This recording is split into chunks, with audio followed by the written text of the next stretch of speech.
It's time to sit back and check out the RCWR show with Lee Sanders. Get fun, in-depth coverage and analysis from the latest in professional wrestling in AEW, WWE, NWA, Impact Wrestling, or the world of entertainment. From hit TV shows to your favorite sports like the NBA or NFL. All things music, movies, and beyond, while trying to make sense of this crazy world we live in.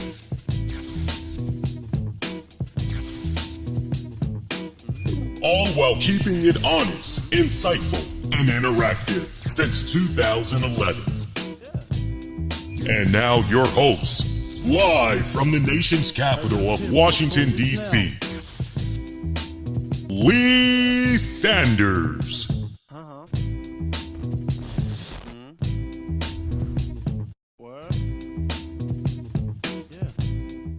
Hey, boys and girls, what is going on? You're checking out an all-new The RCWR show. Lee Sanders here, 411mania.com columnist and reporter. And you're tuning in for Monday night of April 11th, 2022. Hope you guys had a fantastic weekend. Mine's pretty good. I have just honestly been all over the place. I was talking to a couple of different people today that were asking me how I'm holding up, because I've just been literally running all over the place between classes and then doing the shows and then work. And then I'm just all over the place right now. And I know a couple of people that was checking in with me. I said, yo, I'm ready for a damn vacation, straight up. I am literally ready for a vacation at this point. So honestly, I'm hoping that by the time I get to, if I can just hang in there and hold on to my sanity, I'm hoping that by June, I can definitely enjoy that vacation, because as much as I would like to take that vacation a lot sooner rather than later, I can't do it right now, because I just can't. As much as I would like to, I just can't right now. But we're going to see how this show goes, because off and on over the weekend, my voice has been coming in and out, and at many points, I was starting to get the Batman voice. Right, starting to get that. By the way, shout out if you have not seen the Batman yet, as it will be arriving on HBO Max early, because originally we were supposed to get it later this month. I was seeing the rumblings that it wasn't supposed to be on HBO Max not until late April. So take that for what it's worth. But the fact that we're getting it so damn early, we're getting it next week. Yo, if you did not see it and you've got yourself a nice, good, sweet setup at home with your entertainment system, yo, you're picking a really good time to go on ahead and pay that $14.99, get an HBO Max so you can check out the movie. Look, I'll be totally honest with you guys. Originally, I did want to see the Batman in theaters, but I said, nah, you know what?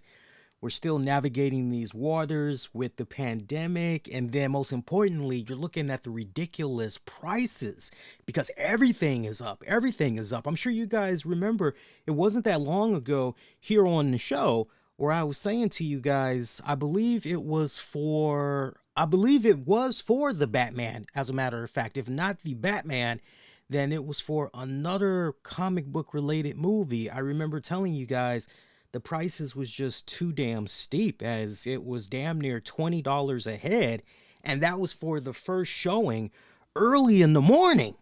And I just said, nah, man. And then, heaven forbid, you end up not liking the movie. Then, okay, you don't coughed up all that money for nothing. See, at least this way, if you guys didn't see it in the theaters and you're paying the $14.99, just think about that for a second. You're paying $15, so that's technically one admission. That's one ticket admission right there. And in the worst case scenario, if you end up not liking the movie, at least you can say to yourself, well, you know what?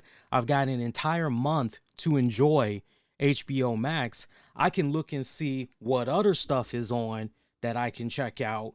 And, because Lord knows there's probably other kinds of movies that you meant to see. Maybe there was a special, you name it, right? So you have that whole month to check out other content if you end up not liking the Batman. So it's a great win-win situation. So for those of you that maybe have not checked out HBO Max yet, or you kind of need a little bit of a good reason to do it, I mean, honestly, that's how I'm doing it. That is how I'm doing it. To each its own, but that's how I'm doing it. And I mean, not to mention, it's nice that I'll be able to enjoy this movie in true high quality because I'm pushing my 72-inch screen TV. I'm pushing my 4K. So I got a nice, good sound system, entertainment system in my room. I got everything nice and hooked up. I built it myself. I assembled it all myself. Yo, it's going to be banging. Yeah, my girl actually had hit me up with, I think it was last week, because it turns out one of our friends, yeah, as a matter of fact, it was over the weekend. One of our friends ended up getting a movie, just as some side hustle, just to bring in some extra coin. One of our friends had ended up getting a job at the movie theater. And I said, well, what is he doing exactly? Like, oh, he's doing a little bit of everything. And apparently each month he gets 4 free movie tickets. And so my girl was saying, yo, we could finally go see the Batman. We could see it for free. And I told her, I said, yeah, I said, but that's being out in the public and then the germs. And I said, nah, I'd rather do the HBO Max thing. And I showed her the link about it dropping early next week. And she said, oh, yeah, well, why not? Yeah, let's do that instead. I was like, yep. So now you know. WWE RAW, not too shabby of an episode tonight. A little bit average when it's all said and done. We'll get into that in just a hot second, because we're pretty much going to be in and out on a talk of Monday Night Raw. By the way, you may notice that our lighting setup is a little bit different. For those of you that's been tuning into the shows on a weekly basis, you all know by now that normally the lights are much brighter in the studio here. Normally I have some overhead lights that do a phenomenal job, not going all the way around, but also putting some light in the front, doing a little bit of stuff in the back as well. True story. I came into the studio here a couple of hours ago, getting everything nice and set up for the show. I turned my overhead light on, and the next thing I know, all the lights that I have connected, I got about 6 lights, professional studio light bulbs installed. All of them went out at the same time. And I'm going, okay, that's not quite right. What the hell? I kept flicking it on, off. Nothing was happening. I ended up going to my tripod lighting setups here. My rigs over here. I got one to my left and one to my right. So I ended up unscrewing the bulbs from there and doing the switcheroo. The bulbs were still working. So I'm going, okay, what's going on? I text the wifey, try to get her 2 cents. She goes, okay, sounds like maybe it's a fuse box issue. Have you tried checking out the fuse box? I said, nah, hang on. Let me go do that. I'll get back to you. Fuse box checked out okay. So we're thinking it's some type of a weird blown wire. I can tell you this much. Besides this overhead light being blown out, my Google device and my entire wall strip that's behind me. So everything that I have connected behind me on the wall next to the frame pictures over here, all of that, nothing is working. I got a strip outlet right there. Nothing is working on top of the overhead lights, but my wall socket strip on this side that's got my rigs, computer, everything hooked up. All of this is still working. So kind of weird what the hell is going on. So we're going to try to see if we can do a little bit of handyman work before the week is out. So that's why we kind of got a nice little, I don't know, you guys may like this. I mean, you can sound off. Do you like this setup a little bit more, or did you like the setup before with the other lights? You guys can let me know. And honestly, if you guys are okay with the way the lighting setup is for here going forward, then we can honestly just leave it like this intact. I'm definitely okay with it. Hey, before we go any further into the show, two pieces of information I want to share with you guys. One is wrestling related, another one is non-wrestling related, but it is sports related. First off, the funeral services for Scott Hall was over the weekend. Not sure how many of you all were aware of that. And there was some really, really great touching tributes from everything that was being shared online. It was a pretty emotional service. If you have been connected to social media throughout the weekend, you would have seen the infamous pic that's been floating around of Kevin Nash, Sean Waltman, Cody Hall, Scott Hall's son, Shawn Michaels, Triple H, Paul Levesque. Am I forgetting anybody? Is that everybody, you all, or is there maybe one or two more people I'm missing? But there's an infamous pic for those of you that have seen the pic. There's a pic of them that's floating around where they're next to a reef and they're behind. It's the casket of Scott Hall, and they're in the outdoors and everything. And it's just a touching photo. It really gets to you, and you just can't help but look at their faces as you know, some of them are smiling. You know, it doesn't feel as if it's forced. The emotions that you're seeing that's coming from their faces, it does not comes off forced in any type of way. And I just couldn't help but look at that photo and just say, man, you know what? In my time, you know, when my time is up, I really hope that my friends, my colleagues, those who I love and care about, you know, tremendously, I really don't want them to be crying, and I don't want it to be a pity party. I do want it to be a day of remembrance, reflections, and focus on the good, you know, while I was here on this earth and everything. And I was just getting all that when I was looking at that photo, but just also, you could just legitimately tell how much of an impact Scott Hall meant to their lives.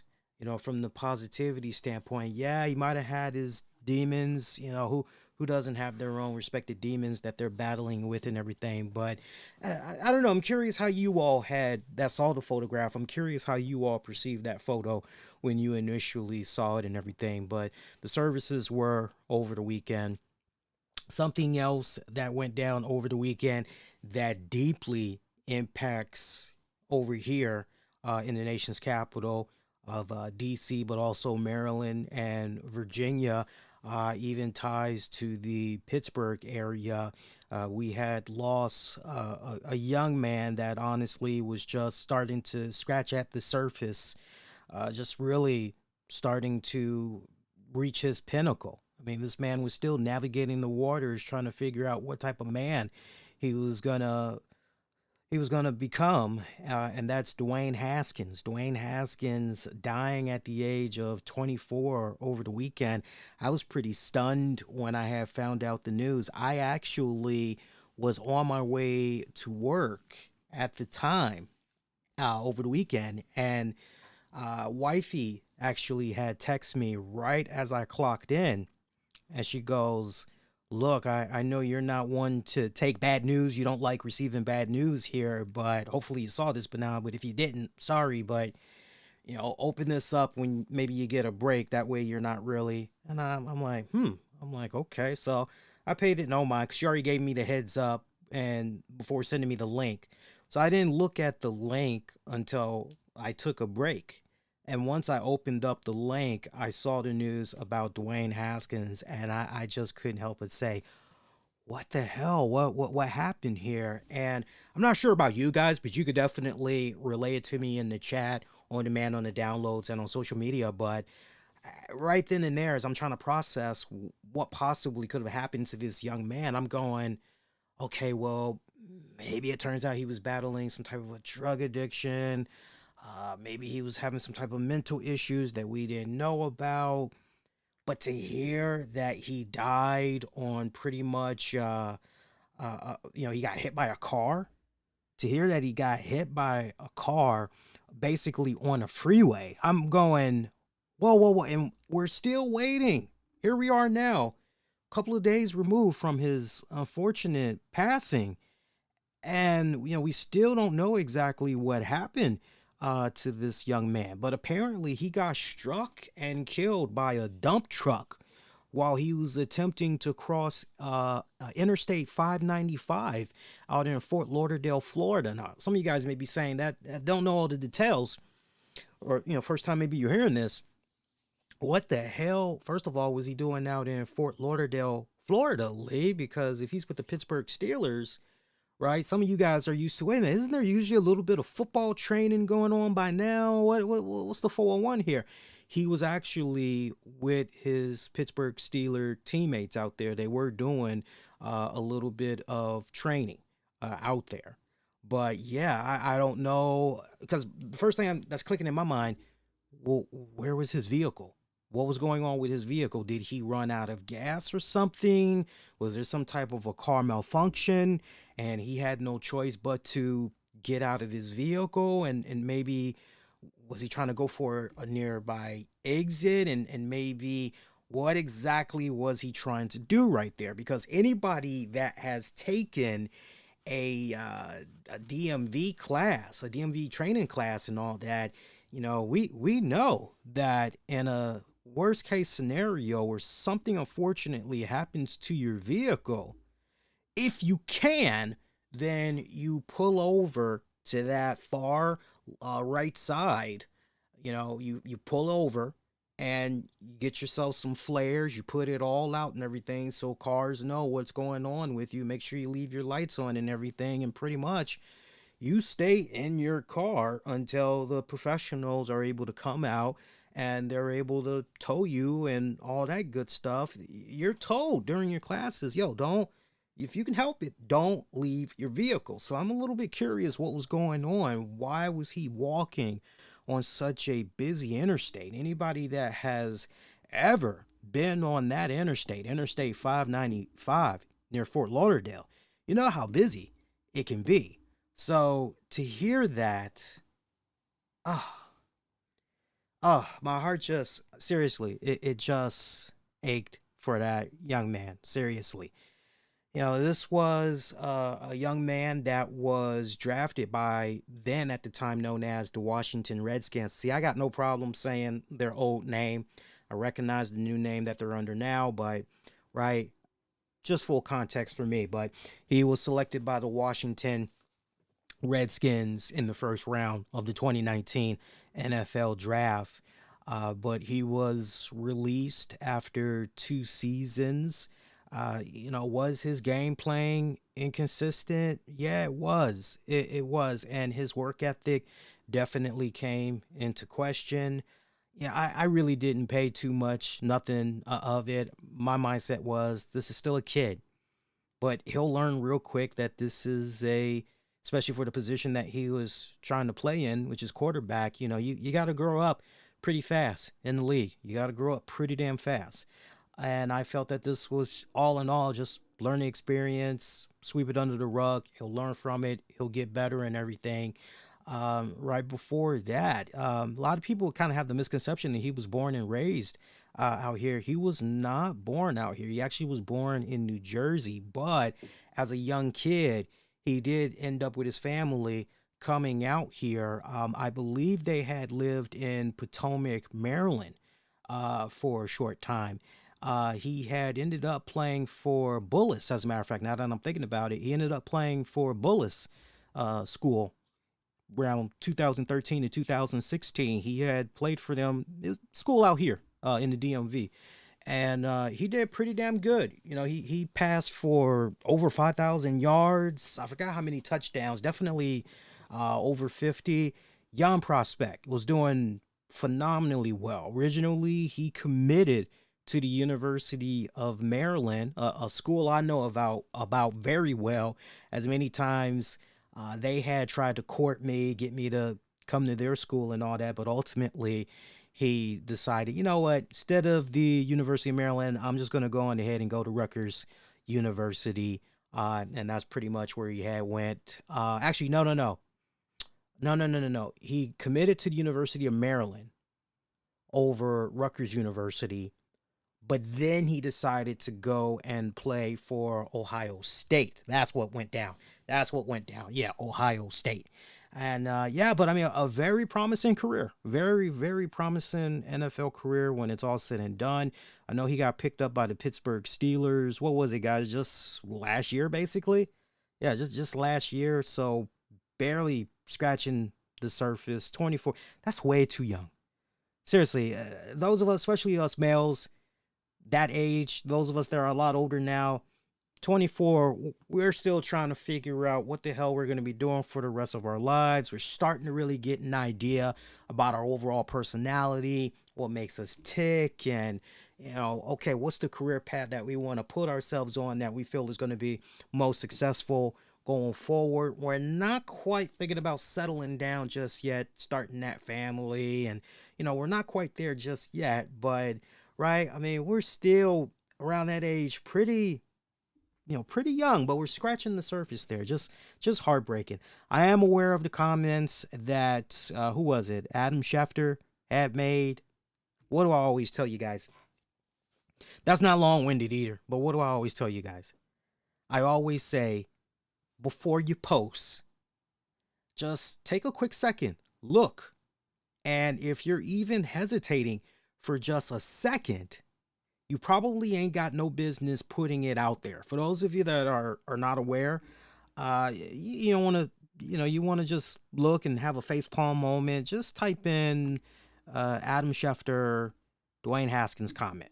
Just type it in and you'll see exactly what he had said. And I think many of you guys will definitely agree. Yeah, poor choice of words right there. How the hell could he send that? But look, the majority of the folks that know better meant well, offered thoughts, condolences. Y'all cool in my book when it's all said and done. Also, since it is sports related, Frank Vogel released from the Los Angeles Lakers. I don't really think anybody is truly surprised at that. I mean, are we really? I don't think anybody's really surprised at that. You knew that as far as accountability goes, somebody's feet were going to be put to the fire. And all the talks about Frank Vogel and then Russ, you just knew that one of those guys or both of those guys were going to be used as an scapegoat for, this is why the Lakers, I mean, not to mention there's some injuries that went down as well. Definitely some injuries that went down as well. Look, I definitely have to agree with Charles Barkley. Charles Barkley has been very consistent on what all has been coming of the negative press that the Lakers have been receiving.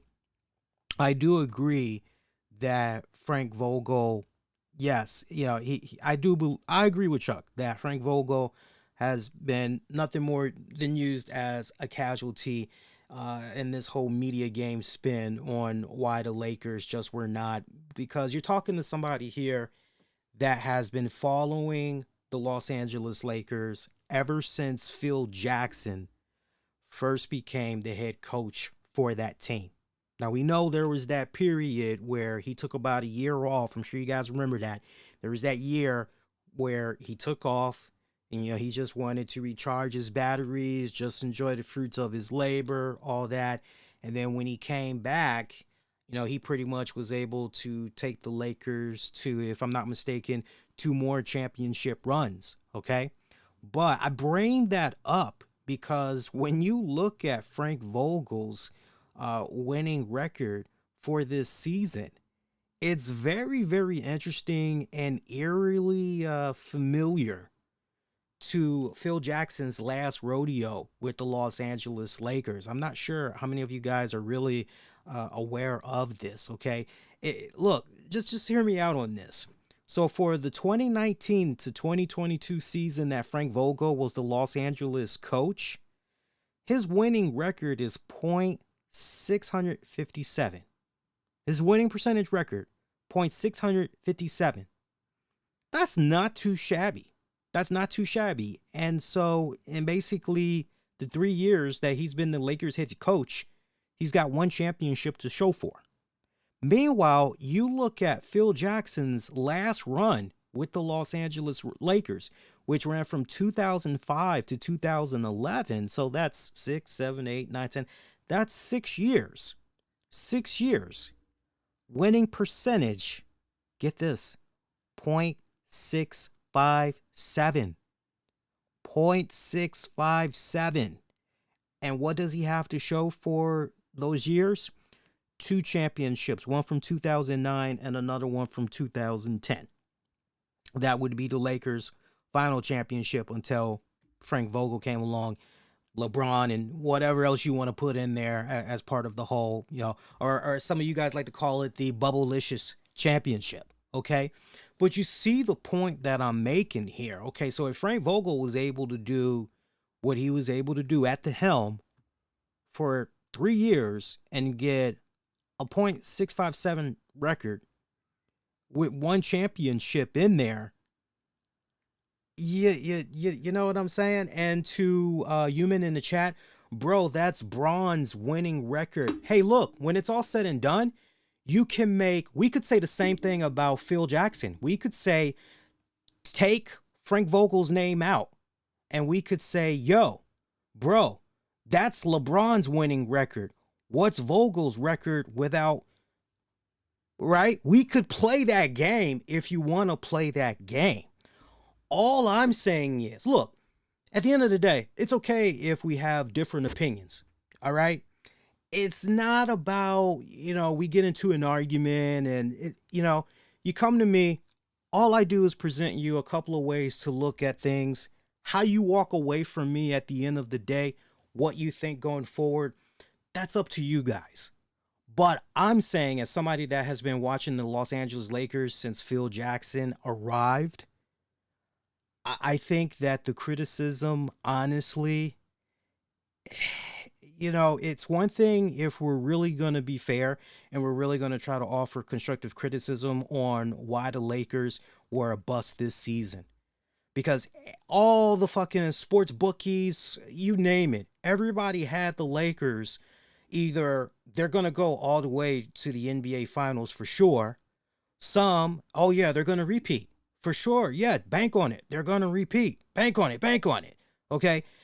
Yeah, we can all be in agreement that, with the pieces that they had in place, this is kind of a flop. What the hell happened right here? But again, it's not all. This is where I differ from the narrative that's being put out there by those that's just trying to put it all on the shoulders of Frank Vogel. Frank Vogel can only get but a certain percentage of the blame. If I were to make a nice big old pie chart right now, and out of that pie chart, I'm going with 100% of that pie chart, I am only going to give Frank Vogel, when it's all said and done, 25% of the blame. I've got to give a majority of that blame to Jeannie Buss, Rob Pelinka. I've also got to put LeBron James in there as well. They had, look, the team that won the Bubblicious Championship, as we call it. You know what was really banging about that Lakers team? That Lakers team had a pretty damn good defense. There is no denying that whatsoever. But the minute that you took out some of those key pieces, you're going, okay, so we're removing, okay, so you're strictly going to be a pure offensive team. You are going to be all about, okay, well, if you're going to be a pure offensive team and you're really not going to be playing any defense whatsoever, you better be scoring pretty damn high, especially when you're going to be facing some pretty top contenders within your division. You better be lighting it up on the scoreboard. You better be maintaining that large margin of a win. Okay, we're leading by 60 points. Yeah, there's no way these guys are going to catch up with us. Yeah, we got this. It's money in the fucking bank, right? Once they remove some certain pieces, okay, that's when things really has started going downhill for them, quite honestly. But I'm holding to the feet of the fire. I'm ultimately holding Jeannie Buss, Rob Pelinka, LeBron James. Let's not forget, LeBron James, he had a say in, hey, I want to get this person in here instead of that person. Okay? No, I don't want to play with him. I want to play with this guy instead. Okay? LeBron basically, this is what I want for dinner. And Jeannie Buss and them were basically saying, okay, LeBron, whatever you want to eat for dinner, we'll hook you up. No problem. Okay. You want fish instead of chicken? Okay. Here you go, LeBron. No problem. Oh, okay. You wanted ranch instead of blue cheese. Oh, okay, LeBron. Here you go. They gave him all of the ingredients that he wanted. And when it came time for him to make that recipe, and the recipe didn't come out the way he had hoped it was going to come out, right? And now we're starting to do the whole finger blaming game, right? It's like, no. Take some self-accountability here, right? You the one that had told them what you wanted, your ingredients and all of that. They went and got you what you wanted. And, right? Okay, that's where I'm at. So there's a whole lot of accountability, but to just, my whole thing, putting it all on Vogel, that's a cheap way out. That is a cheap way out. So it's going to be interesting to see what kind of moves they're going to be making during the off season. If you were to ask me straight up, what pieces, as far as who's the next head coach, who could the next head coach be for the Los Angeles Lakers? That, I don't know. Seriously, I mean, there's some really good pieces that's out there. Man, if the Raptors were seriously interested in letting go of Nick Nurse, which I highly doubt, if they would let him out of his contract early, because he's got at least a year plus left on his deal. I don't exactly see that. Okay, I don't exactly see that. Actually, no, not even a year. He's got a few years left on his deal because he signed a multi-year extension in 2020. And I believe there's 2 years remaining on that current deal, if I'm not mistaken. So would the Raptors let him go so he could go right? I don't know about that. Juwan Howard, I know Juwan Howard's name been floating around out there, considering what he was able to do and really turning, I can't remember the college team that he's playing for right now, but given that he's the head coach for it, but given how he was able to turn things around over there, I know his name is being thrown into the mix. I don't quite see that happening. You can pretty much forget about that. Who else do you have that's running around right now? Quinn Snyder. Quinn Snyder is another name that's being thrown out there. Utah Jazz head coach Quinn Snyder. Looks like as it stands right now, they're pretty much preparing for the first round series that's going to be going down with the Dallas Mavericks. So, he's been mentioned. I don't really know. I don't know about that one. That kind of seems like a long shot to me. I don't really see him going anywhere, right? I don't see that. Doc Rivers, potentially, because you're already hearing rumblings that between Doc Rivers and upper management. It's not quite gelling right now, and I would imagine tensions are going to be at an all-time high, seeing what happens with the Sixers as far as how deep they're going to be able to go and into the playoffs. So look, if they were to lose in the first round of the playoffs, he very well, Doc Rivers that is, he might be on his way out the door. But would what he has done thus far, including this season, would that all be enough to have him land the gig with the Los Angeles Lakers? You feel where I'm coming from? I don't know about that one. I don't know about that one. Now, on the one hand, Rivers is one of a few Laker options with a championship ring as a head coach. I mean, he ranks 9th on NBA's all-time coaching wins. I mean, he's got over 1,000 wins in the regular season. He's got a 98-94 record in the playoffs. I mean, that could be enticing. It could be enticing, but how would the dynamics be, particularly between LeBron James and Doc Rivers? Because they've butted heads many times over the years, as you hardcore NBA fans know. So I don't know. And then you got David Fizdale. The Fizz, that could be an interesting one. That could be an interesting one right there. Remember, he took over for the Grizzlies a couple of years back. They ranked 20th for their defense. So, okay, you're getting a great defensive mind if you were to hire, okay, so you can make up for your shortcomings on defense, right? That would take some serious pressure. So that's kind of, I think that's a good pick. That would be a good pick as well. Other than that, my brain is just, that's it. As far as who I personally would like,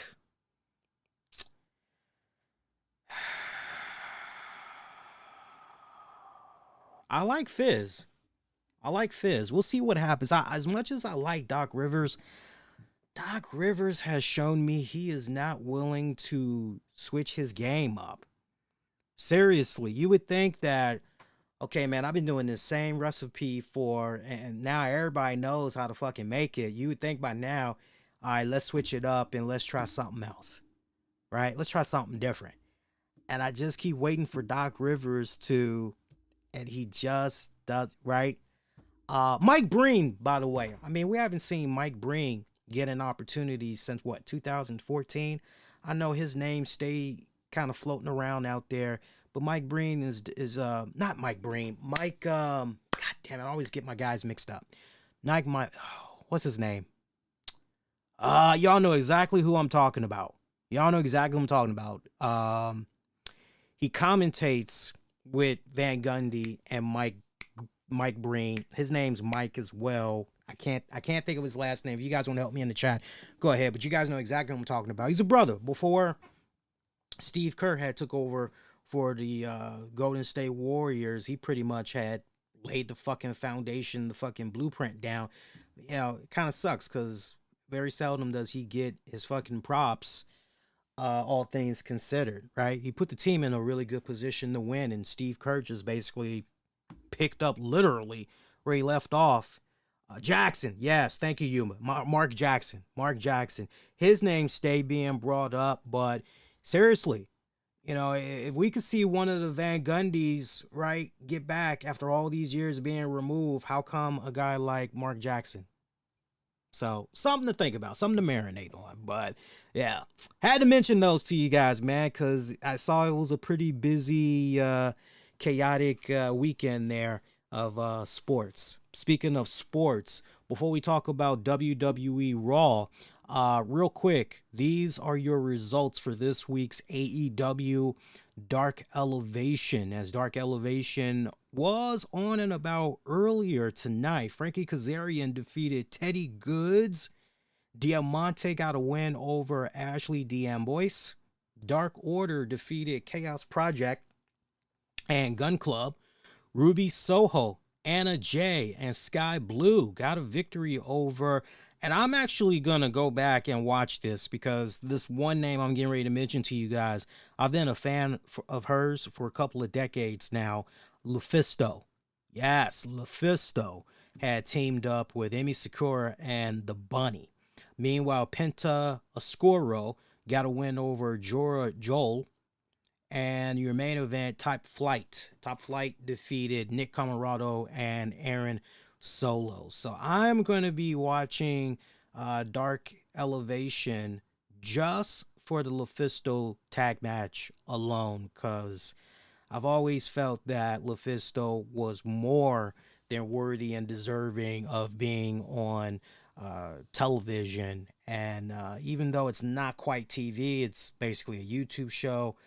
I'll take it. I'll take it, especially if it means ultimately the feedback that Tony Khan and them receives about Lufisto. If it means ultimately we'll get to see Lufisto on Turner programming, yo, I'm all for it. So I'm definitely going to be representing. And then shout out to you guys that are Lufisto fans as well. I definitely, you're a big Lufisto fan, represent. Check out AEW Dark Elevation for this week, and then take to social media and let Tony Khan know, yo, let's see her on Turner. Let's see her on Turner TV already, man. So in regards to WWE RAW for this week, not too shabby of an episode, kind of an average episode when it's all said and done. I liked how things had kicked off there with Cody Rhodes. You would have swore that in regards to Cody Rhodes was trying to maybe win an election. Maybe he was trying to become president of the United States or something, because Jesus Christ, this guy had so much goddamn pyro. You would have thought that we were doing something for an inaugural champion or something. I mean, he was just getting the whole 9 yards of pyro treatment there. It was even a little bit of confetti that was going down as well tonight as they opened up Miz TV with Raw tonight. Raw opened up with Miz TV, Miz Cody going back and forth here. And I tell you what, Miz, perfect timing, man, because if it was always his intent to put down how long the theatrics were for Cody Rhodes' entrance, yo, that was awesome, because I'm looking at this long, drawn-out thing with Cody. I'm going, yo, can we get to this shit already? And sure enough, you got Miz pretty much echoing the same sentiments. I'm going, okay, all right, cool. But Miz, Cody, nice little back and forth between the two of them. I was feeling that to open up the show. Cody saying to Miz that, as far as winning that World Heavyweight Championship or the undisputed WWE Universal Championship, it's not something that he wants to do. It's something that he needs to do. But did anybody else pick up some of the other stuff that Cody was saying where Miz was correcting him? There was 2 instances. This isn't no over analytical. This is just freestyle. I'm just watching this as the show is playing out. And I would say that if there was maybe one note or two that I took, it honestly was just right here, and it came just off the top of my brain. I'm going, man, these 2 instances where Miz is correcting Cody, is this truly organic? Is Miz just trying to help Cody break old terminology here and get him right back on, how he needs to be speaking, right? Because, first example, Cody refers to the undisputed WWE Universal Championship as belt. He says everything, but at the end, he puts belt in front of it instead of saying championship or title. And Miz corrects him and says it's a championship. A belt is something that you use to hold up your pants. And I just couldn't help but say, okay, Miz is kind of getting in a couple of little, is he playing his role here? Or since Cody's leaving himself kind of exposed, he's just taking advantage of it while also schooling him at the same time, trying to remind him of the old WWE terminology that they currently like to use here. And then the other scenario came just within seconds later when Cody had referred to WWE superstars as wrestlers. I believe he said something along the lines of WWE wrestlers. Miz corrected him once again and said, no, superstars. And you had Cody showing a little bit of frustration at that moment. He's trying to really get deep into his promo. He knows some of, what he's trying to say and everything. And so far, let's not also forget, as Cody had mentioned in a recent interview, that the stuff that he's been saying so far, whether it be in media interviews or first thing that he had said on his return to Monday Night Raw, he said that they give him bullet points, just one or two things, but everything that he's putting out there, that's all him. That's all him.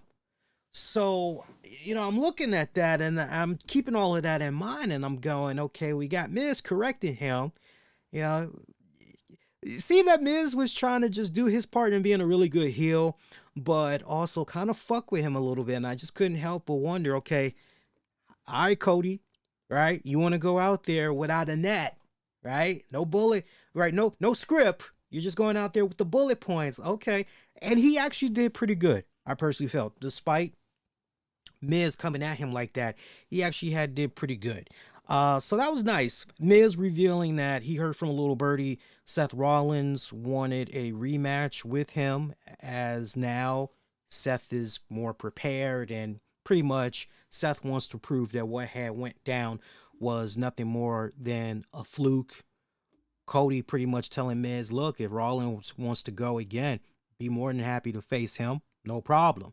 It's like, but you, Miz, I'm picking up a lot of animosity here. You hating, what's going on here, right?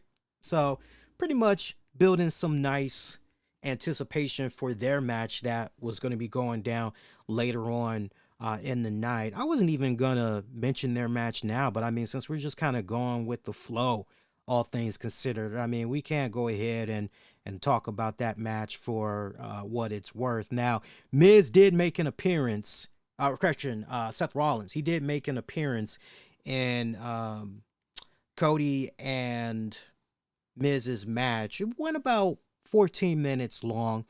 I thought it was a good match. I thought it was a nice, good back and forth between both men. It's kind of, I hate to say this, but it was almost to a degree, like watching a mirror image. You know what I mean? It was almost as if we were watching two guys that almost wrestle the same style, just all things considered. It just almost came off as if I was watching a mirror image of two guys, except Cody, being the better wrestler of the two. That's how it kind of felt to me. I don't know if anybody else was kind of picking up that same vibe from that matchup, but for me, those were kind of the vibes that I was getting from it. Seth Rollins showing up post-match, letting Cody know, yo, you want to go again? Let's do it, right? I'd be more than happy to face you. Let's do it. Cody Rhodes, Seth Rollins too. Yeah, you would imagine at this point, they're going to do this at WrestleMania Backlash. I'm okay with it. But as far as the match between Cody and Miz, you just never really felt that Miz was going to lose this match. You felt that Cody was definitely going to win this, that Cody needed to win this, and that this match was nothing more than a boost for Cody, right? Especially if you're doing the continuation of Cody doing this campaign where he's defeating former WWE champions that currently are not holding a championship right now. So the fact that you got him on this defeating, veteran established WWE superstars cleanly in the middle of the ring at that, I'm okay with that narrative that you're trying to continue to tell. If I had one little gripe to pick with this match, however, I really wish that this could have been a case where, okay, let's really stop and think about this here. Cody's trying to go on this campaign to ultimately become the next contender to go after the Undisputed Championship, right? Okay, well, man, we got to try to do what we can to put a monkey wrench to that, because if you're a guy like Miz, yo, what better way for me to put my name into the hat of getting a shot at the Undisputed Championship than defeating this hot newcomer here in Cody. Hell, I got my win off of WrestleMania just like Cody did, right? I wish we could have seen Logan Paul make some type of interference and cost Miz the victory right here. I wish we could have seen something along those lines happen, just so Logan Paul, hey, yo, Miz, I ain't forget your ass. I'll see you real soon. Or hell, I would have settled for a joint popping up on the Titantron, something pre-taped for Mania weekend that Logan Paul cut that they could have had appear on the Titantron, Miz distracted. I would have settled for that. But all things considered, it was okay. It was okay for what they did. It was okay for what they did. All said and done. See, Dominic Mysterio got his ass crushed by Veer Mahan. That pretty much was your first match that opened up Raw. So, damn, you go in nice and heavy, opening up with Cody and Miz, and then you go ice cold, real freaking quick here by going in this direction. I mean, he just pretty much steamrolled. Veer Mahan did. He steamrolled over Dominic Mysterio. This went on. It felt like a little bit of overkill for me personally, but it went about 2 minutes, maybe 3 minutes tops of Veer Mahan just dominating little Dominic Mysterio. Beat him up so bad they pretty much had to put Dominic on a stretcher, take him out of the ring and everything. So they caught up with Veer Mahan post-match. He pretty much revealed why he did what he did to Dominic Mysterio, saying that it's his job to strike fear into the hearts of men. Why does that sound like some shadow shit? I mean, seriously.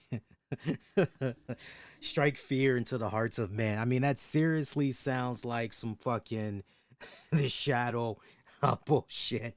I mean, if this is what's going to ultimately have Rey Mysterio say, yo, not my son, because Rey Mysterio was nowhere to be found this week. All the weeks, and Lil Ray nowhere to be found. But you know Ray was watching at home.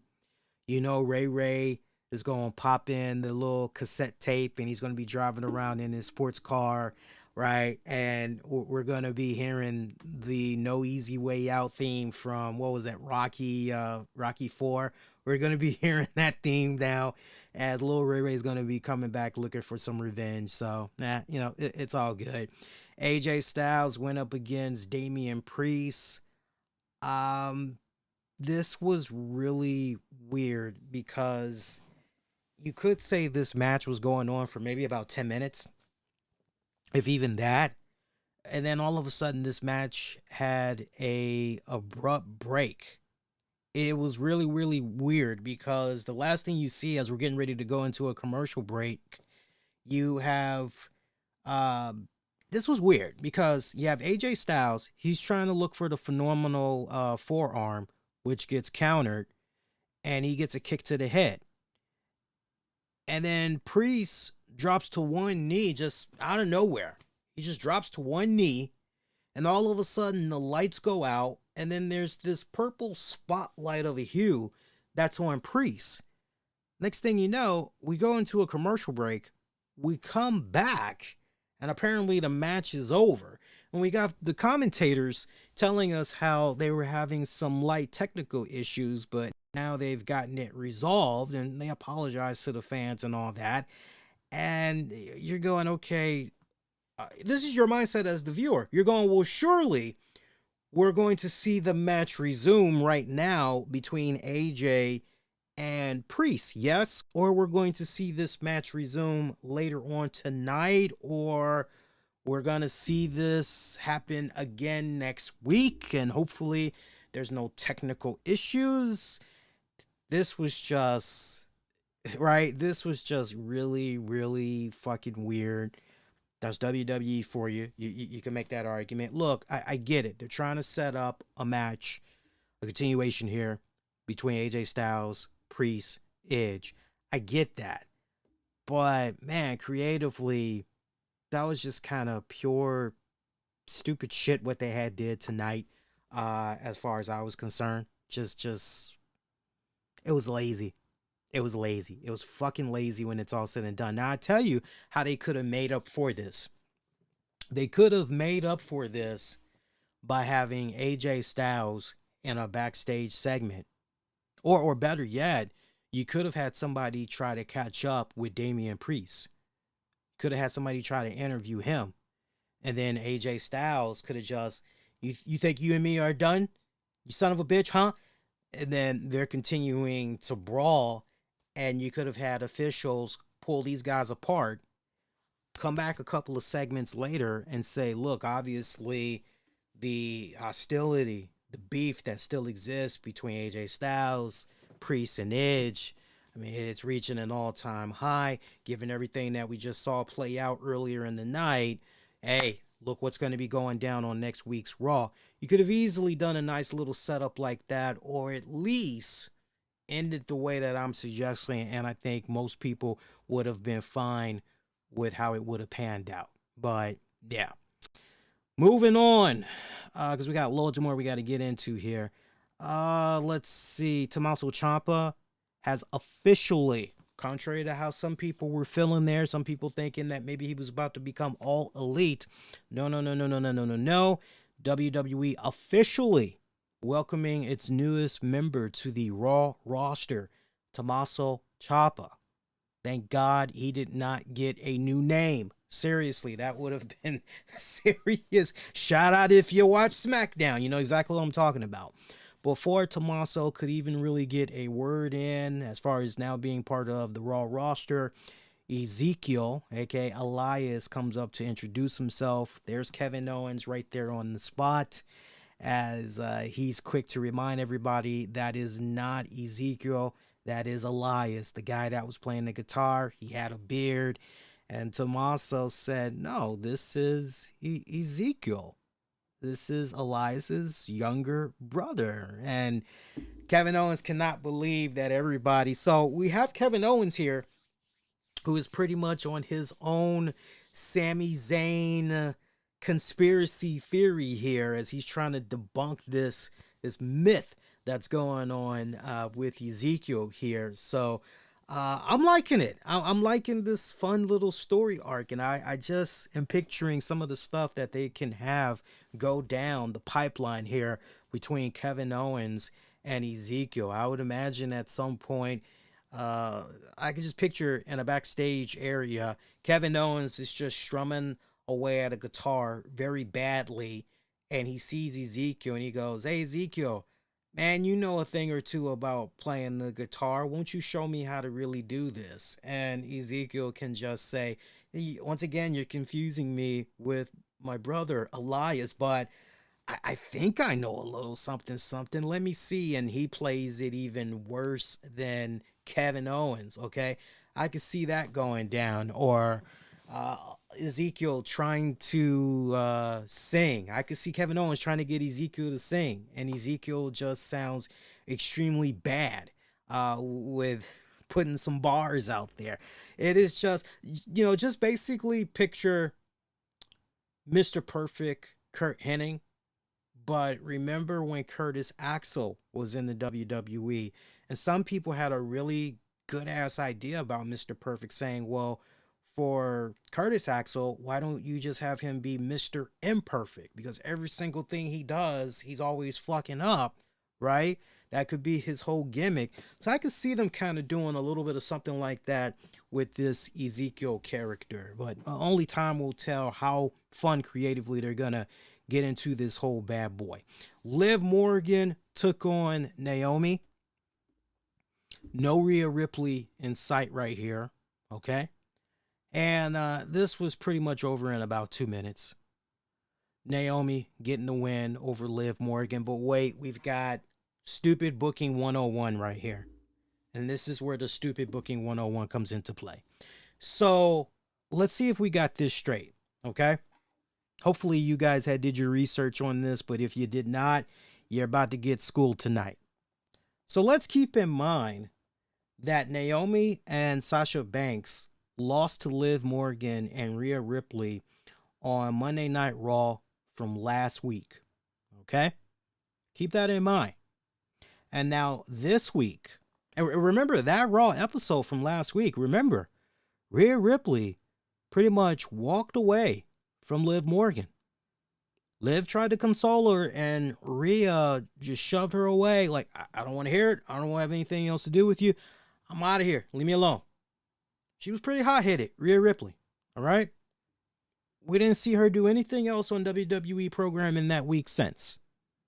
And now we go into this week, and Liv Morgan loses to Naomi. All right? You with me so far? Later on during Raw tonight, we hear that apparently on next week's show, Liv Morgan and Rhea Ripley are going to get a shot at the women's tag titles against Naomi and Sasha Banks. And you're going, wait a minute. How the fuck does that make any sense? Seriously. How does that make any sense, all things considered? And it does not. It does not. So, case of stupid booking 101 right there, as far as I'm concerned. And look, when it's all said and done, you would like to believe that this is going to further exaggerate any hostilities, any animosity that Rhea Ripley has been feeling as of late towards Liv Morgan. You would like to believe that the end result, because you just know Liv, Rhea, they're not walking out with those titles. It ain't happening. So you're really led to the impression that, okay, surely we're going to see Rhea just pop like a firecracker on Liv Morgan next week. Surely we're going to see it go down. We'll have to wait and see how it all pans out. Probably one of my favorite highlights of the night was the Bobby Lashley MVP Lounge segment. Everybody played their parts beautifully in this. I love that they had Bobby Lashley come out there, and MVP just pretty much had Lashley out there waiting for him. And now we've got Lashley that's kind of coming off here as a sympathetic figure, who was betrayed, and he's trying to understand, what the hell's going on here, thinking everything was all good. MVP coming out there. MVP, you got to give him mad props right here. Because, and I said this on social media, MVP is like a damn good seasoning to your favorite barbecue. He just makes everything better. And he laid it down so beautifully here in this segment. And I had been saying for months, I was among the first. If I wasn't the first, I was definitely of a handful of people, off the top of my hand, of individuals that said, yo, put MVP with Omos. And you got yourself a nice, I think what I kept going with was Bobby Heenan and Andre the Giant, or Freddie Blassie with Andre the Giant, right? Take your pick. And we got it. Everything was popping as of last week, and we got the great continuation of that. Lashley still wanted an explanation why MVP did what he did. MVP pretty much gave it to him right between the eyes and said, yo, Lashley, let's be real. When I came to WWE, you were floundering around, man. You weren't doing jack shit. Yeah, you had the talent. You got the size, you got the look, you definitely had the talent, but you were not going any damn where until I came in here and I saved your ass. Lashley comes right back and says, well, wait a minute, let's be real here. You pretty much came back because you were supposed to be on a farewell tour of some kind. And then all of a sudden you latched on to me because you saw where I was going. Lashley tried to mention the fact that he became a WWE champion. He beat men such as Brock Lesnar in order to lay his claim to fame, if you will. And MVP reminding him, yeah, but who was there during all those moments? All of those critical moments that you're talking about, who was there? It was me. I was right there with you. And MVP tells Lashley that Omos is going to destroy Lashley. He's better than him, bigger than him, just all around, just the better athlete than Bobby Lashley.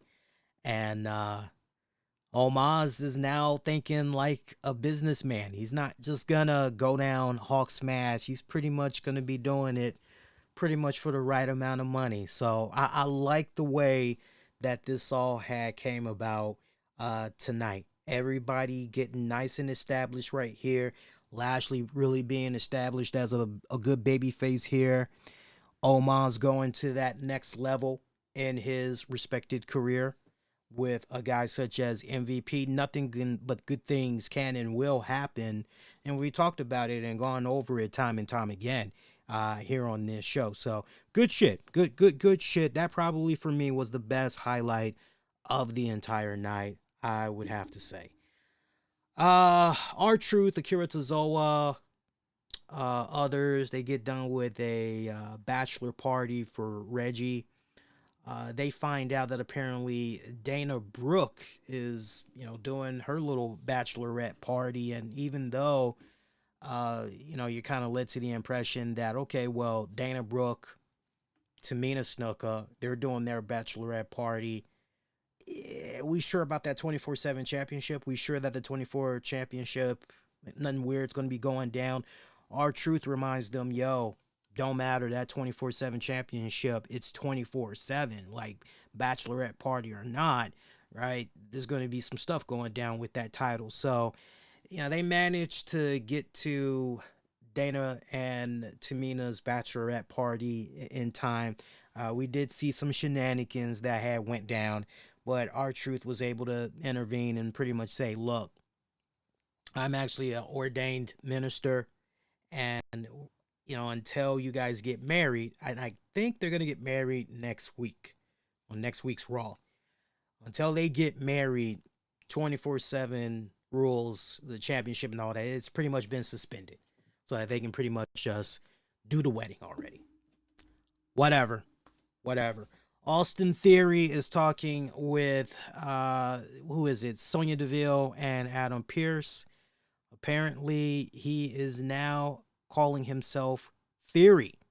He does not like the name Austin. Maybe he doesn't like the name Austin because he got his ass whooped by Stone Cold Steve Austin. So before anybody and everybody starts going, WWE doing the usual bullshit again, like, no, just right. Seriously, it makes a lot of sense. Doesn't want to be reminded that he got his ass whooped by, okay? Right, so it makes a lot of sense. We find out from him apparently that he is getting a shot per Mr. McMahon. He's getting a shot for the U.S. title next week. So, cool. Meanwhile, Kevin Owens, he comes in and he demands proof that Ezekiel and Elias are different people. Sonya Deville, Adam Pearce, they say, hey, that information is confidential. Owens, he's like, is his library card confidential? Like, what the fuck? So next week, Owens is going to make Ezekiel take a lie detector test. And they pretty much tell him, yeah, sure, you want to do that? Go ahead, dude, whatever. Meanwhile, Sonya Deville reveals that she has a deal in place for Bianca Belair's first title defense. Adam Pearce is trying to find out what's going on. And meanwhile, Bianca Belair, Bianca Belair, she pretty much gets a squash victory over Zelina Vega in about 2 minutes or less. Post-match, Sonya Deville comes out, announces, hey, Bianca, we've got your first challenger. And talks about it wasn't an easy pick. A lot of options that's out there. But Bianca, it's all good. I'm ready. Whoever it is. So Sonya presents a open contract, and Belair says, okay, yeah, I see exactly where this is going. I'm totally down with that. Let's go ahead. Let's do this. So she signs on the dotted line without finding out who her opponent is. Sonya Deville begins to introduce the opponent when all of a sudden Belair is attacked from behind by Sonya Deville herself. Deville reveals that she is the opponent that is going to be facing facing her.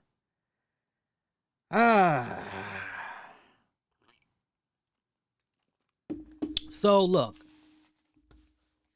Sonya Deville is coming along as a heel. I'll definitely give her that. She's coming along. She definitely gets that heat. I will definitely give that to her.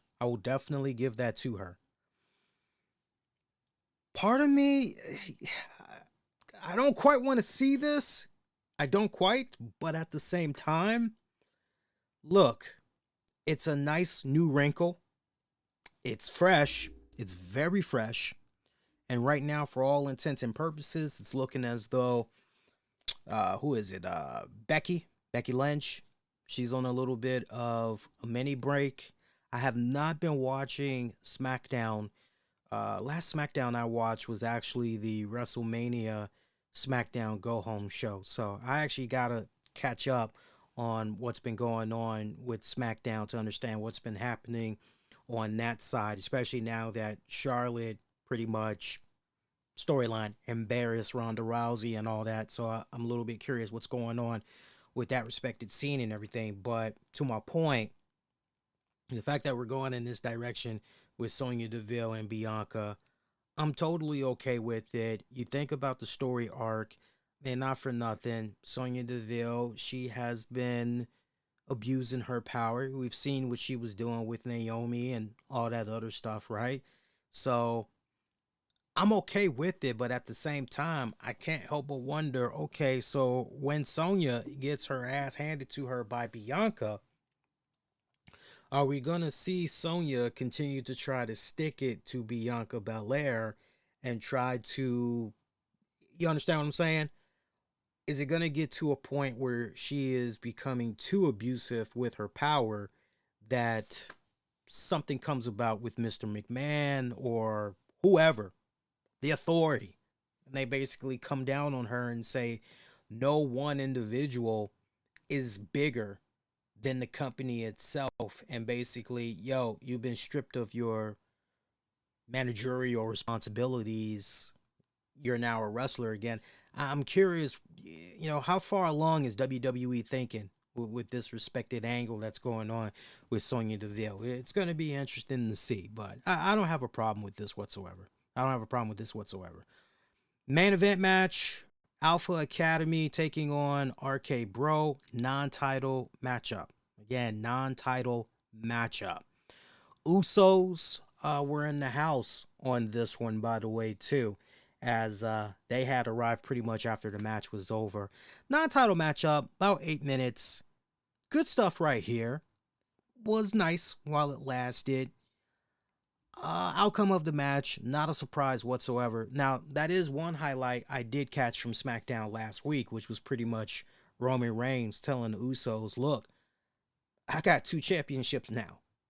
You guys need to go collect those belts over on Raw, right? Let's do this already. Let's collect house. Let's clean house. So, Usos on Monday Night Raw tonight, pretty much a no-brainer. You just felt that this was definitely, when you were watching SmackDown from last week, that it was a nice setup for what was going to play out tonight. So, played out exactly how I thought it was going to play out.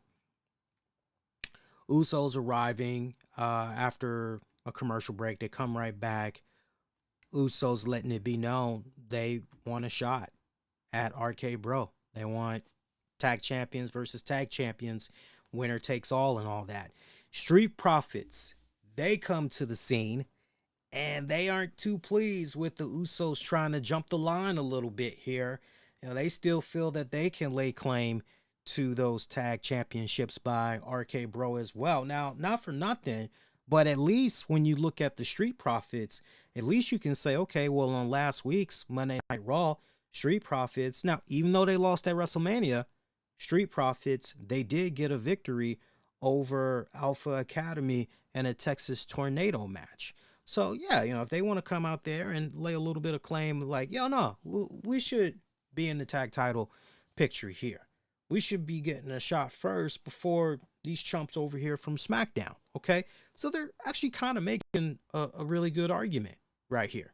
All things considered, they're making a good argument, right? RK Bro just eliminated Alpha Academy, right? Okay. So you definitely can't put them in the mix of, technically, you could say, well, you kind of had your shot right here. If you would have defeated RK Bro, surely that would have put you at the top of the list for title contention, right? So this was kind of nice how it played out here. So we ended up seeing Street Profits take on Usos as man, this was so brilliantly orchestrated by Randy Orton. And you had RK Bro just sitting at ringside watching all of this go down. This was a non-title matchup, by the way. This was your official main event match. This went down for about 15 minutes, give or take. I like the fact that the match got its respected time that it needed, and it got better and better as time went on. Whether or not the Profits are in the title picture or not, honestly, you always got to have them somewhere in contention. You just have to, because they're that damn good when it's all said and done. So I like the fact that they put them in there only at the same time to kind of get rid of them, while also putting emphasis on the Usos here and really kind of highlighting, okay, yo, if there was ever a time that we need to rally behind our Raw Tag Team Champions, it's right now, because we're talking about brand supremacy here, right? So I kind of liked how this all had played out, all things considered. We had a nice little pose down between both respected tag champions, but then Street Profits, being bitter sore losers, they came in there trying to cause a little bit of a ruckus. They got their asses handed to them. I forgot by which team, but it pretty much ended with the Usos super kicking the hell out of RK Bro pretty much in the show. So it pretty much was Raw in a nutshell. Yeah, not. I'll say this. Because I know last week's Raw, and that was the Raw after Mania, that really didn't have any sizzle whatsoever. It was good seeing Veer make his debut. It was great seeing Ezekiel pop up. We already mentioned Veer Mahan. Omos, MVP, teaming up. Right, so you had some nice elements that were in there for last week, but last week compared to this week, I felt that this week had a little bit more sizzle. You know, this actually kind of felt like, I won't say a real Raw after Mania, but you definitely noticed the creative input that was put on this episode. Whereas last week, it really felt like there was a lack of, and they were just going through the motions and all that. So, you know, we're still a little ways away from WrestleMania's Backlash pay-per-view event, but the seeds that they've been planning in here so far, they definitely got some nice setups for the next couple of weeks as we're building towards that pay-per-view. I mean, you can already see what matches is going to be coming about. It's just a matter of them going on ahead and announcing it already. But this episode definitely better than what they had did last week for sure. I want to take this time out, thank those of you that's been checking us out live for this last little bit that we've been on the air now. See, we've been on for about an hour, 18 minutes, maybe an hour, 19 minutes, give or take. You've been enjoying yourself so far. If you haven't done so already, make sure you hit that like button. When you do that, you really help spread the word about our content. It's a nice, great domino effect, getting good recommendations there from those throughout social media. So hit that like button. Definitely helps out. It's free. Only takes 2 seconds. And subscribe as well, so you don't miss out on future content that comes your way on a weekly basis. I see we are about 50 subs away from hitting 12,000 subscribers on YouTube. That's fantastic. Shout out to those of you that's been subscribing to the YouTube channel over the past couple of weeks. I know we have picked up quite a decent little bit of traction there with the content we were putting out there on WrestleMania weekend. Don't mind me, I'm drinking my tea over here, by the way. See some other stuff we can get into for the last little bit that we're here on the air. NXT Championship Tuesday preview for you guys. Friendly reminder, we've got 5 of NXT's top tag teams that's going to be going at it in a gauntlet match to crown new NXT tag team champions. This comes officially now as on Friday. See, last we were on the air, it was Wednesday. But Friday, it became official that WWE had released Nash Carter of MSK. As first, it was reported by Sean Ross Sapp, Fightful. And then shortly afterwards, WWE went on ahead and made it official. They pulled Nash from the website. He's no longer on the NXT roster. He's nowhere in sight, not even on the alumni section. And you saw this go down, and you're wondering, oh, so how are we going to address the NXT tag team titles? And when you went on the WWE website, they just pretty much said that MSK had relinquished the tag team titles. So 5 of NXT 2.0's top tag teams are going to be going at it here. So we got Grayson Waller and Sangha, Legado del Fantasma, the Creed brothers, Josh Briggs and Brooks Jensen, and Pretty Deadly. All these teams will be colliding in a gauntlet match to determine new NXT tag team champions. I've got to go with tough call right here. I'm gonna go with the Creed brothers. And the main reason why I'm going with the Creed brothers is because, look, all the other teams, with the exception of Legado del Fantasma, if they were to get the tag titles, I definitely would be okay with that. I totally would be okay with that. But in regards to the Creed brothers, one thing that I thought was pretty, is the fact that these guys went into the men's Dusty Rhodes Tag Team Classic tournament and they won it. And so you just couldn't help but look at that and say, okay, well, if these guys were able to beat MSK to win the Dusty Rhodes Tag Team Classic, then wow, what a interesting story that would be to kind of make lightning strike twice. I was actually leaning very heavily towards these guys when it came to Stand and Deliver, and I just thought it was kind of odd that MSK walked out as the tag champions there. And there was rumblings right then and there. Remember, Kimberly had got the news going during Stand and Deliver weekend, but WWE did not do anything. It really, let's be honest, it really wasn't until the photo there of Nash Carter doing the whole Hitler pose and all that with the mustache. It really wasn't until that dropped did WWE kind of say, yeah, you know what, we're done with you, dude. So yeah, nah, no thanks. So kind of interesting what's going on right there. By the way, if you missed all the talk about the whole Nash Carter situation, Kimberly situation, if you missed all that, go back to last Wednesday's show.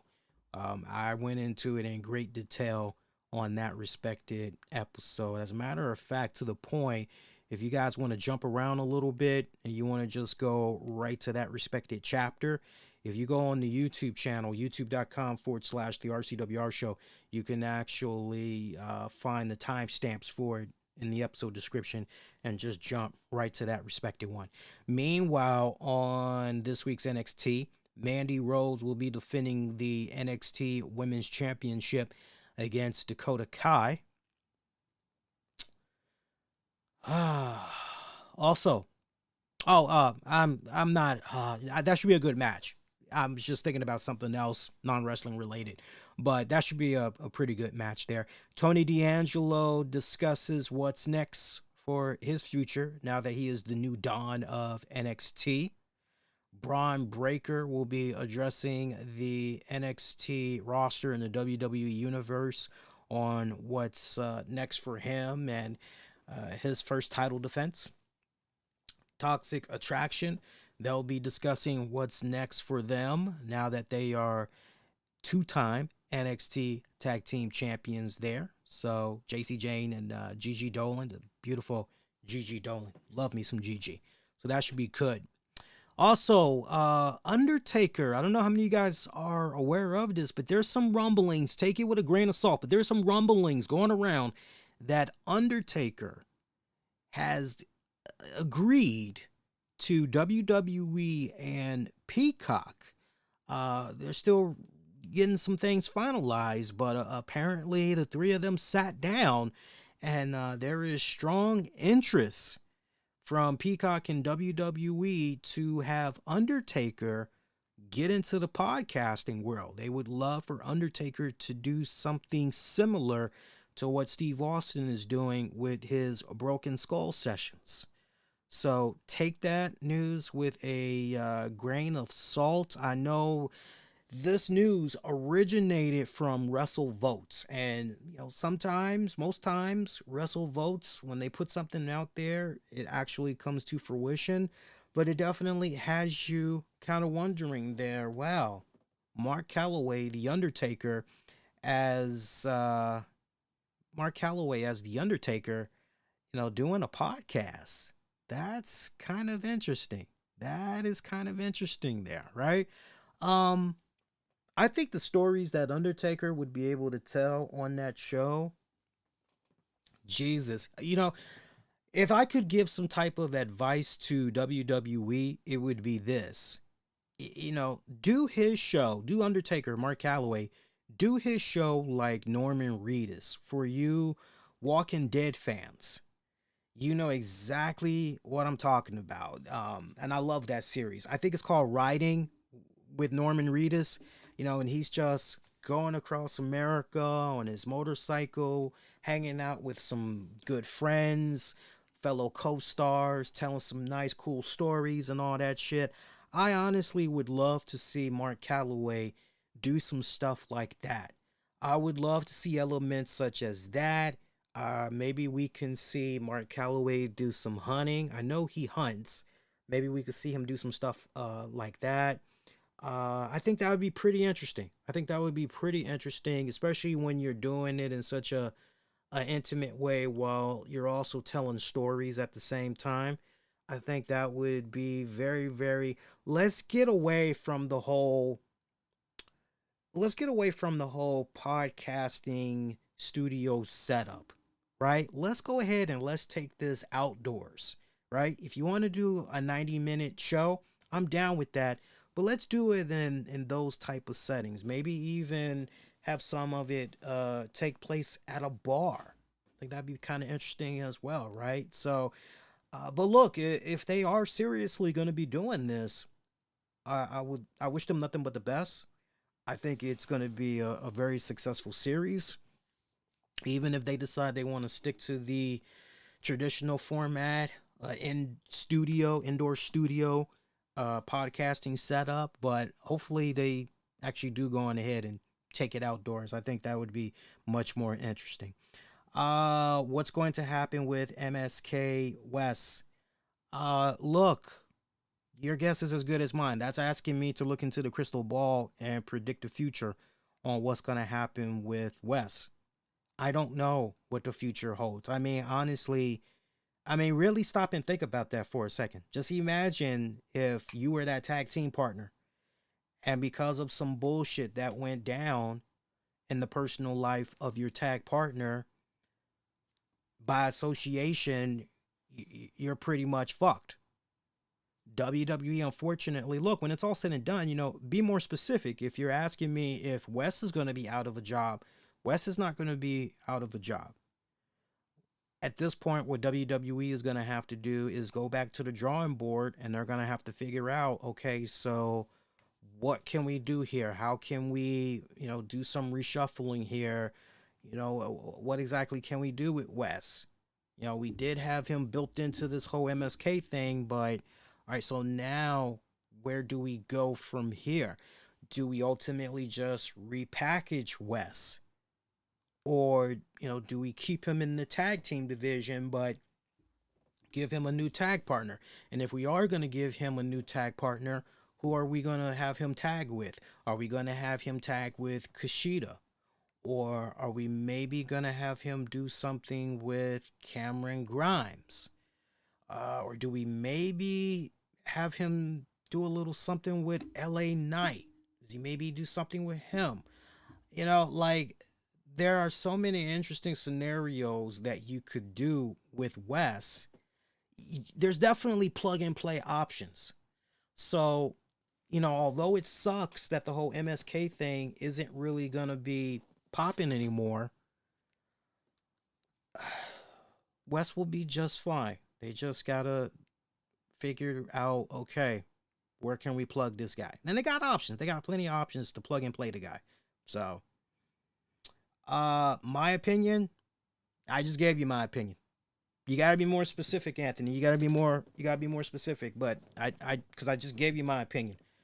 Remember, if you're asking me specifically storyline wise, like just creatively, what would I do with Wes?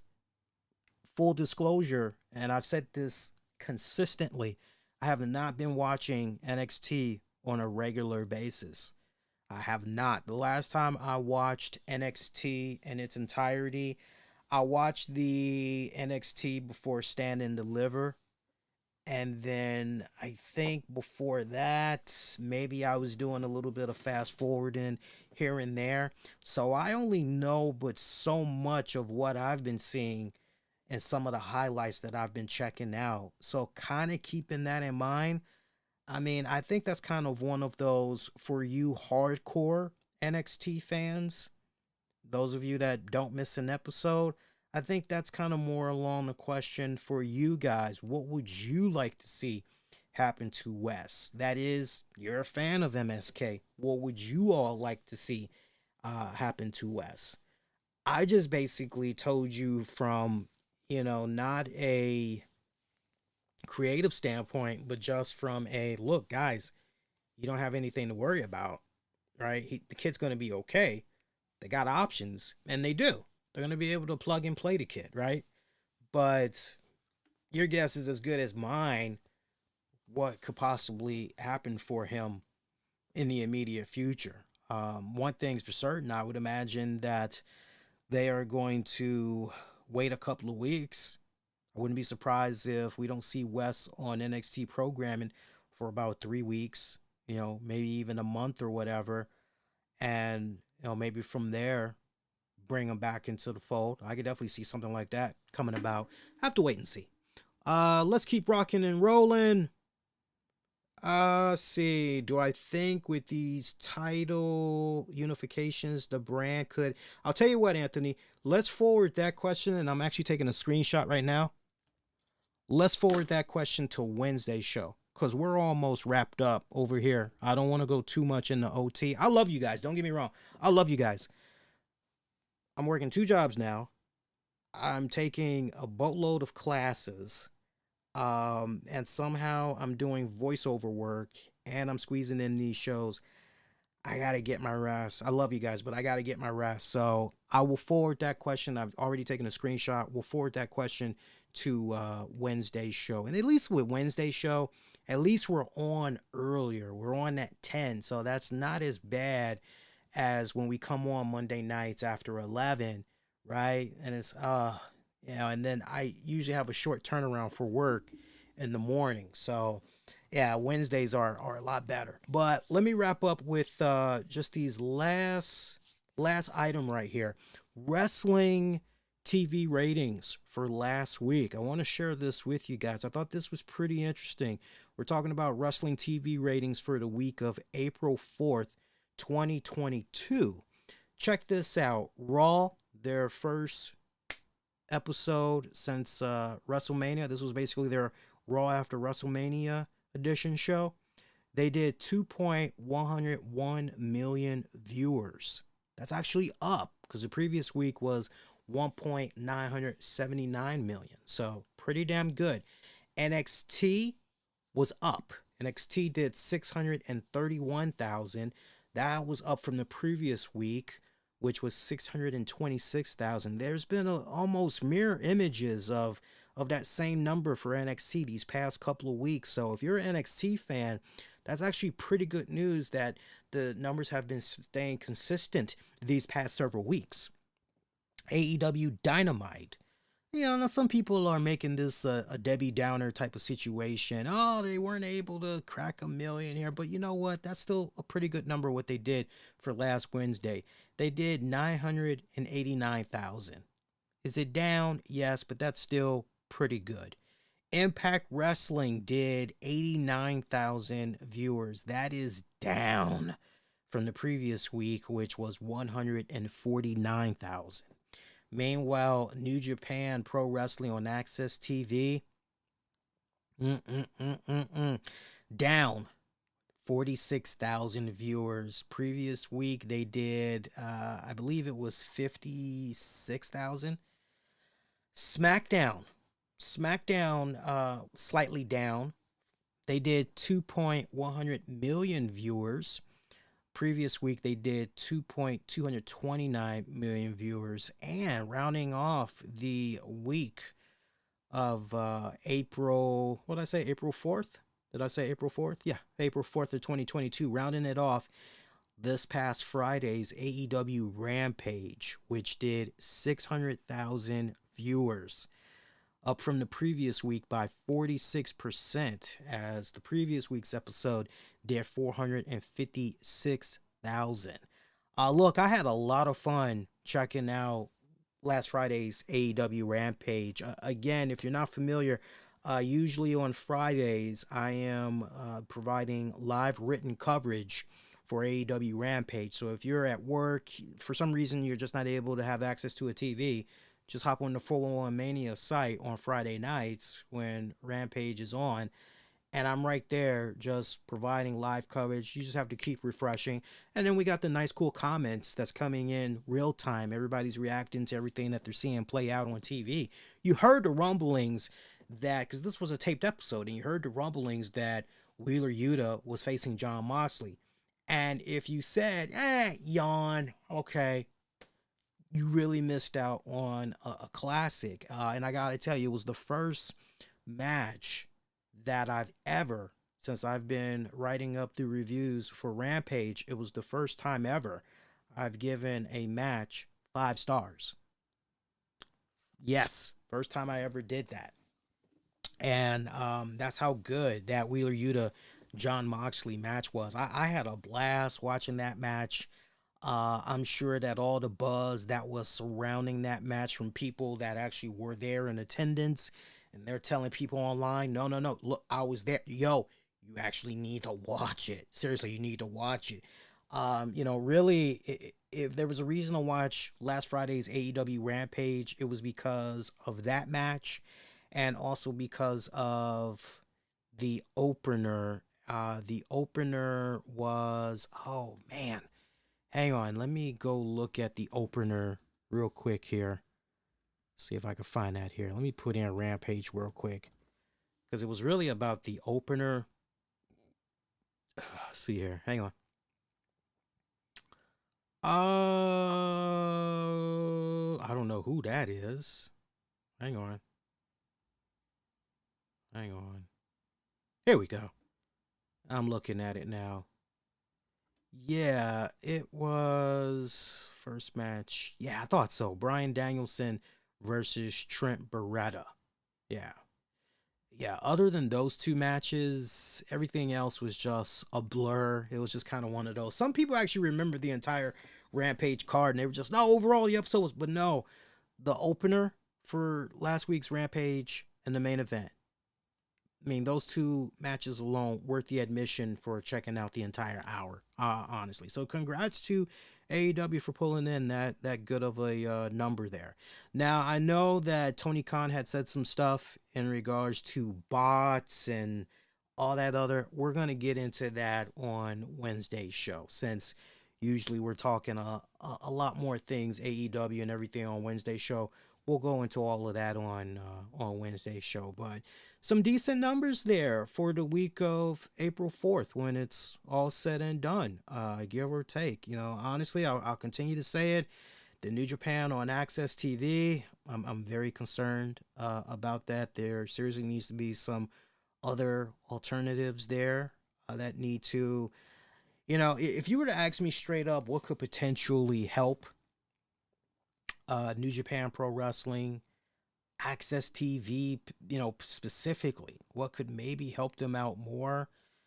The guys behind Access, Anthem Entertainment, they need to see what's up with, just on a trial basis, but see what's up with maybe accessing YouTube TV, seeing if maybe having Access TV be available on YouTube TV, if that may help out substantially. And if it does, then maybe look into, okay, well, let's expand. Okay, so not only are we here now, but, we can also expand to, and you fill in the blanks. But, it's a case right here where you can't just continue to be, what's the right word I'm looking for? You can't continue to be content, be full of content. You gotta, don't just settle. You gotta always be expanding your reach, looking into new ways to grow your audience and all that. So we'll see what happens with that. We will see what happens with that. Other than that, that is pretty much it. All right, so let me give you guys some quick programming notes.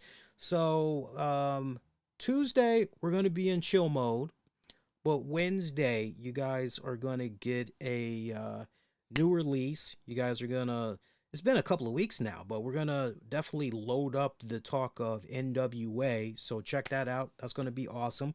Also, we'll have at 10 p.m. Eastern Wednesday night, after Dynamite goes off the air, I'll be here live with you all. We'll be talking Dynamite Fallout. We'll also get into some of you all's questions. Like I said, Mondays, you guys should know this by now. And in case you guys don't know, I'm not trying to be dismissive with you guys, but remember, we're now trying to have the shows, really all the shows, but definitely the Monday shows. We're trying to have the Monday shows be much tighter as far as time restraints and all that goes. I don't mind it if we go an hour 30 or an hour 40, but I don't want to be nowhere near 2 hours plus. Those days are over. I'm getting older now. I'm appreciating when I'm able to get my rest, because I'm all over the place these days. The Wednesday shows, same thing. We can cover more topics, but if a worst case scenario occurs where we go the 2 hour mark, at least I can say, well, we're on an hour earlier. It's okay. I'm still able to go to bed at a decent time and all that. But, we're really trying to make sure that the shows are more condensed. That way you guys can really be in and out, and you want to check out other shows after you're done, because maybe you might be a late night out, you're able to do so and all that. So that's why we're really doing what we're doing with the shows, making it be much more tighter and everything these days. Okay. Also, this Thursday we're going to be back with the talk of Wild Women of Wrestling. We got 2 more lost episodes that we're going to be covering, and that's pretty much going to be the end of our coverage until fall. So so we still got good loaded up content that's going to be coming your way all this week. Be kind, rewind, check out previous episodes you might have missed for on demand and on the downloads wherever you get your podcast. Just search the RCWR show. Shout out to our sponsors. Definitely want to give a big shout out particular to getgapfunding.com. The RCWR show with Lee Sanders is brought to you in part by getgapfunding.com, where it's easy to fill out a quick application form with no obligations and no impact on your credit score. Receive a pre-approval offer within minutes, as their team will walk you through the funding process step by step, while also showing you exactly how to best utilize your funding. Learn more today at getgapfunding.com. That's getgapfunding.com. Appreciate working with them. And yeah, man, that is going to do it, my pretty baby. So we did a nice, well-rounded episode. You guys got about an hour, 45 minutes of a show. Hopefully you enjoyed it for what it's worth.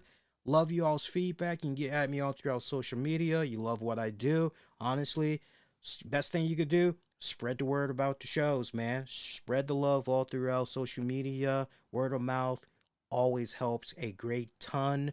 Was checking out the audio numbers the other day. Particularly, I was seeing that we're getting a lot more love from the DC metropolitan area. So shout out to my DC, Maryland, Virginia residents that's tuning in and been checking out the show more and more these past couple of months. Nice to see the local area representing.